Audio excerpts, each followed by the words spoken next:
ভাল লাগে না পড়াশোনা, বইয়ের পাতায় মন বসে না, সামনে আমার পরীক্ষা, মাথা তাদের কাজ করে না।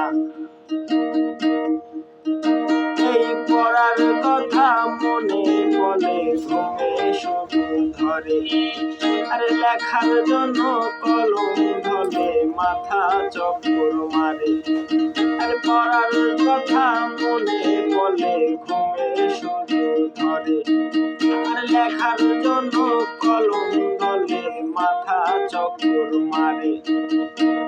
আরে পারতাম যদি ফালায়া দিতে বই খাতা সব দূরে, সব কিছু যে ছাইরা দিয়া কইতাম ভব করে। আমার ভাল লাগে না পড়াশোনা, বইয়ের খাতায় মন বসে না, সামনে আমার পরীক্ষা, মাথা তাদের কাজ করে না।